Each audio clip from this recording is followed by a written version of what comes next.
Welcome to the neighborhood. And now you're in trouble. Help me.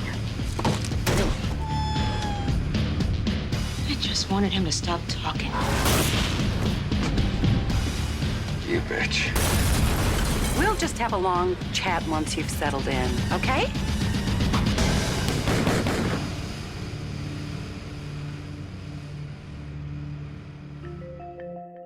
Death on Wisteria Lane was kind of what separated the show from other television series right from the start. Mary Alice Young. I got the series off to a bang. The audience meets this woman, and she's talking about her day, and she seems so lovely and so warm, and then she, blows her brains out.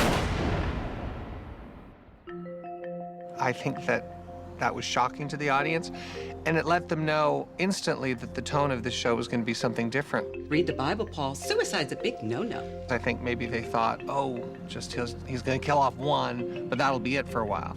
And then, nope, we did it again. The most shocking death of all time was Mrs. Huber in, episode 3. I was so crushed when I found out they were gonna kill me. I couldn't believe it. Every time he was strangling me, I'm laughing.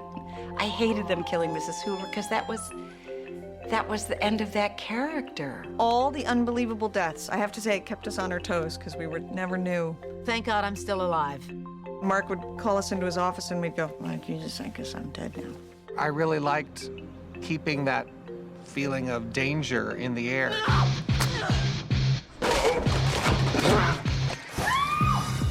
After the demise, I don't know what I came back to do, and the crew was here, and they said, oh my gosh, we went to your funeral, and it was a beautiful funeral. I said, oh my God, really? Wish I could have been there.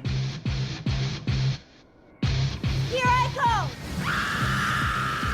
go! Every season finale, you're gonna kill somebody. A lot of dead people around Bree's character. They call me the Black Widow, yes. I asked Mark, I said, so you're always talking about Breeze based on your mom. What happened to your dad? And he said, oh, he died of heart disease. And I just, literally, I just looked at my watch and I just thought, okay, how much more time do I have? Rex, no, she didn't kill him, at least not consciously. Every death of every character is usually born out of a desire for me to tell an interesting story. Sometimes I'll kill off a character, as I did with Rex Van de Kamp, not so much because I didn't like the character or didn't like the actor. Stephen Culp, who played him, was fantastic. But I knew that Bree needed a new part of her journey. We need to phone an ambulance. They decided to make me just eat some pharmaceuticals in the hope that she would save my ass. I called them while you were asleep. And she didn't. He killed himself, I just didn't call an ambulance. Dad is dead on the show. I don't think I fully realized when we shot it what a big deal death it would be. It was 2 years before I could shop even in a grocery store. Before people would come up to me and they would just say, I don't have a gun. Ah. The audience really took seriously anytime we put anyone in jeopardy. And of course, over the years, we killed off some major characters. Television series don't normally do that, and we wanted to be different. I haven't died. That's all that matters.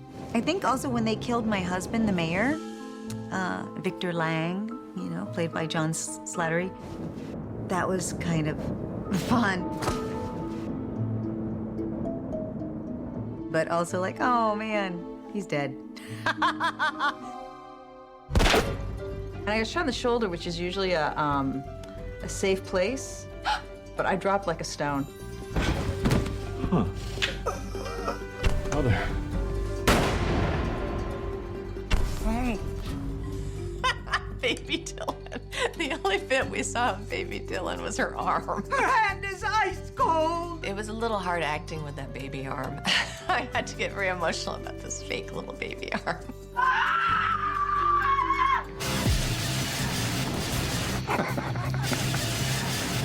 It's a very, very somber day for me.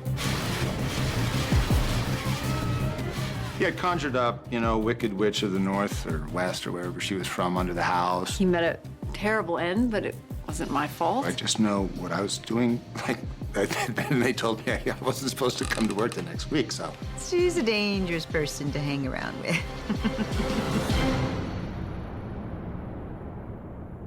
Larry Hagman, who came in as Frank, that was a great death. And that guy is consummate professional. I mean, and he can make anything funny. But there he was, dead on the couch. He's dead. Of course he is. Yeah, that was fun. That was a little Weekend at Bernie's moment. I must say, I never anticipated coming back to Desperate Housewives. When you shoot yourself in the head, you pretty much assume that you're not coming back. My agent did warn me. He said, you know, the men on this show leave feet first. I did not kill Chuck Vance. Oh gosh, the final death count. 8 years of death. 12. 24. 22. 29. Late 30s, early 40s. Over 40. Can we come back to that one? I think there were something like 54 deaths in the 8 years. Oh my God, that's a lot of people. You forget after all these years how many people we've killed. There's like 53 unsolved murders on the street. Yes. It's been a rough 8 years. Carnage, man. It affects the characters, but only for a brief period of time. It seems like it happens and then they kind of go on. By the way, you wouldn't happen to have any extra ice laying around, would you? The only character that I ever said I would not kill off was Mrs. McCluskey. I had just been killed off on several shows, and I told Mark that he couldn't kill me off. And over the years, that became kind of remarkable because everyone else on the show, every other actor, kind of felt that maybe they were in a little bit of jeopardy because I had killed so many major characters. This year, Mark came to me and said, could we? And of course, she did die in the very final episode, but her ghost came back at the end. So, you know, I felt good about keeping that promise. For me, the hardest character to say goodbye to, even though it occurred at the very end of the series, was Mike Delfino. Susan ended up with the love of her life dead and the father of her child dead. And I can't think of any other character on this show that dealt with that. No. The death of Mike Delfino. Shocking. I was like, are you serious? Wow. Didn't see it coming. I didn't even know Mike died until they goes, Jamie's last day on set. And I go, why? And they said, he's dead. It's been really hard because I'm not really seeing my fake dad a lot. And he was like, oh, I almost made it to the end. I think it was effective and served its purpose, which was to send Susan into a new direction for the end of this season. But boy, I think I got more crap about that from the fans than anything I'd ever done. Wisteria Lane. Don't move there. You'll never move out. Steve's so excited to finally live in the suburbs. I'm a little worried it's going to be boring. Oh, I wouldn't worry about that. Now, this street is a lot of things. Boring is not one of them. I'm a big fan of the Harry Potter books. And I read an interview where J.K. Rowling said to everyone that she knew what the last chapter of the Harry Potter series was. And I think she had actually written the last chapter, just in case anything happened to her or something.